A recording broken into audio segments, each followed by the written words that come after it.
So after it was a 3-week break, we are returning with JoJo's Bizarre Adventure Golden Wind, the final 2 episodes, to the wonderful Part 5, and I have to say, what a fantastic finale. I wasn't sure what to kind of walk into, because it kind of looked like, the battle was said and done. Where would 2 episodes go? Would it be a sort of epilogue? A little bit of a conclusion? Would we go into more fights? And I'm very happy to say that the direction that this end stage went is so different than everything that we've seen up to this point in JoJo for the end stages of a big part. And I have to say, I love just how they didn't even have to pursue the boss. We have the most powerful stand in JoJo, who even its user doesn't actually understand its full capabilities, what it actually did. It's just so powerful that pretty much there's no way the boss can recover. He won't even be able to figure out his death. He won't be able to figure out how he lost. His mind cannot comprehend what he saw, which kind of further highlights just the beautiful visuals in the previous episodes where you're just seeing the stand go crazy and you're like, are you on an acid trip? Like, what's going on?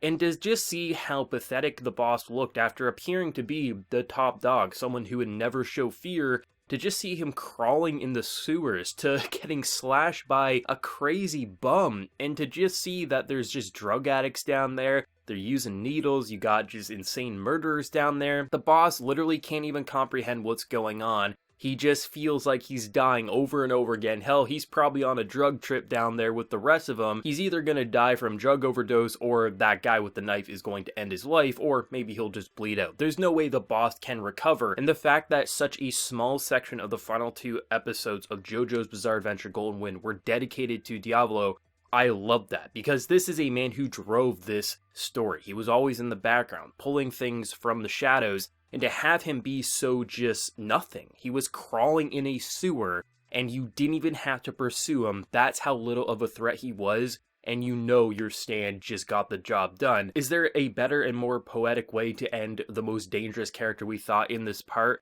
No, this was absolutely fantastic. So I was pleasantly surprised to see the direction of actually flashing back before this part even began and focusing on a sculptor who pretty much is designed to give people peace. That people destined to die will be able to touch the stone that is carved in their face, and basically they'll be able to, if they want to jump off a building, whatever, they'll die peacefully. They will not die in suffering. And it was quite interesting to see how before the story of Golden Wind even began, the characters who died in this part were predetermined to die. And just the whole idea that Mista is kind of slowly going insane, seeing these rocks, and pretty much everyone around him is going to be like, why are you freaking out about a rock? There's a piece of art behind you. There's rocks all along the road. Why are you freaking out? But to learn that it wasn't actually kind of following him, but it was actually following Bruno because Bruno was destined to die.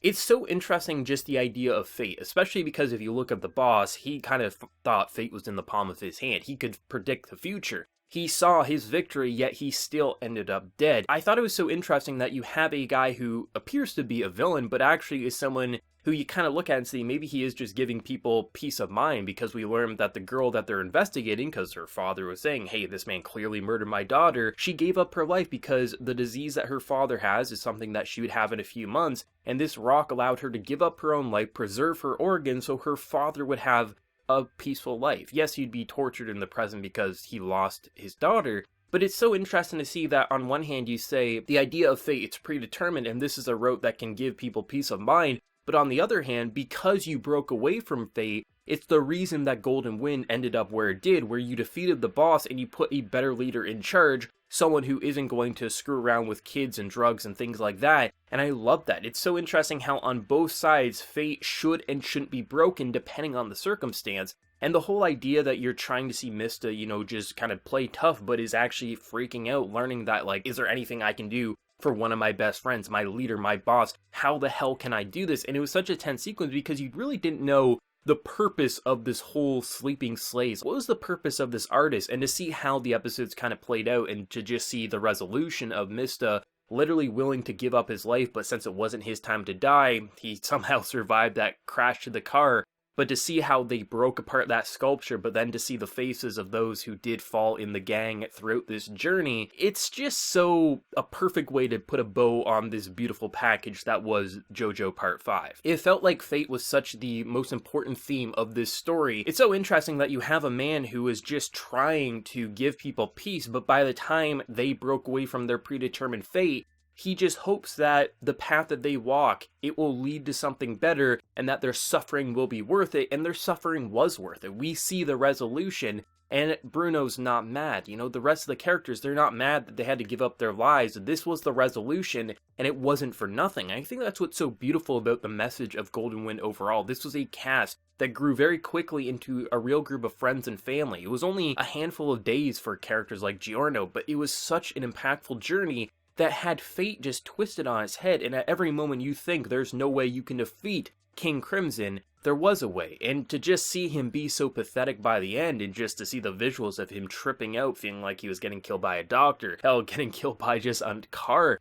it just felt like such a poetic way to let him just go insane and just say he's no longer a threat. Someone we thought was the most powerful for a while is no longer a threat because we have the most powerful stand who you just trust in it. You know there's no turning back. I'm actually quite glad we didn't get to see Trish and the rest kind of discover Bruno's body. I think we've seen enough. We know their reaction. We know these characters. We know how they react, their guilt, their, not accepting what's going on. And I'm glad that Giorno and us, we just kind of sat back and say, yep, let's go to the Coliseum. Let's see what happens. And, just seeing Ponif and just him, trying to say, but his soul, okay, let's just let them accept the death in their own way and to say this is how it has to be. I think there was just a lot of subtle but smart moves made with the direction of this story to make it feel like because we know these characters so well, we understand why they acted in this way, and to just let them, not show us, but we understand where they're obviously going to go with just the realization of who they did lose along the way, and just the realization that they don't have to push back against the boss anymore. He's no longer a threat. Someone like Giorno clearly has the answers. It's just, goddamn, Golden Wind was just a golden experience. Holy shit, this was such a phenomenal part of JoJo, and to just see the overall passion to this project, you don't get to see this with anime that often.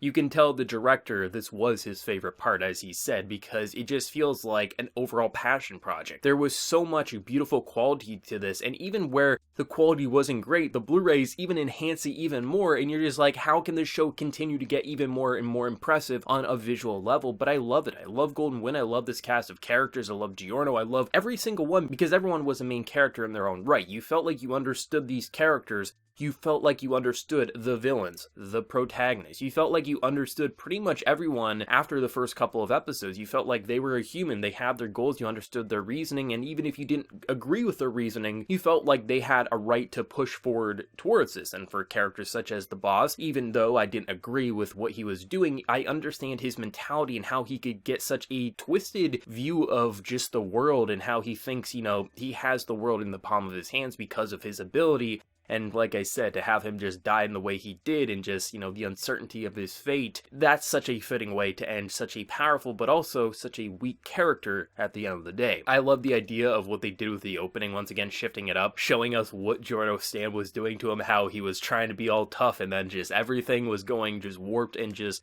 holy shit, I love that. Especially with the ending, really understanding what the ending visuals mean now with the whole sculptures and fate. I love the details. You don't understand what the visuals are saying at first, but once you do see where the story and characters are going, you look at things like the openings, the endings, and you're like, it was always in front of our eyes. We just didn't piece it together, obviously, unless you read the manga. Golden Wind was a phenomenal experience. I think the characters across the board were fantastic. I think the story across the board was fantastic, and I don't think there was a better way to wrap up Golden Wind, and I never would have been able to predict this, but it's such a perfect way to give a satisfying conclusion, show us what happened and how fate was predetermined in the past. They broke away from it, and because they broke away from it, they were able to defeat someone who thought he controlled fate, and that's just such a perfect way to end the theme and message of what this part of JoJo was going for all along. It is weird though that, we've had JoJo Fridays for so long at this point, then we didn't have it for a few weeks, and now we have JoJo Sundays, and you're like, okay, this is pretty great too. JoJo Sundays work for me, but then you're like, oh wait, JoJo Sundays, they're also over now, and we won't see more for quite a few years. And it's sad, but at the same time, I'm glad JoJo, especially this part, it's not like dragging things out, making this part 50 episodes, or dragging this out and saying like, we need to just keep the story going. This is a self-contained story that 39 episodes is the proper pacing. I don't think there was a single episode that I was like, you should have shortened this or extended it. It's like, no, the overall directing, it feels tight, it feels correct, and you're like, if they keep this up with future JoJo parts, making it the proper episode count and just fleshing it out where they should in the appropriate way, the future of JoJo is going to be nothing short of bright and positive, and even if you didn't like a part in the manga or something, I'm sure the anime, if they continue on this path, will really flesh out and maybe bring it to life in a way that you never saw before. So of course, I'm very excited for more JoJo whenever we do get it at some point in time. Of course, you know I'm gonna be reviewing it. For everyone who did watch though, what did you think of the final couple episodes of JoJo? Let me know down in the comment section below. If you did enjoy this video though, be sure to drop a like and also hit that subscribe button if you happen to do so. Until next time everyone, please take care and have a good one.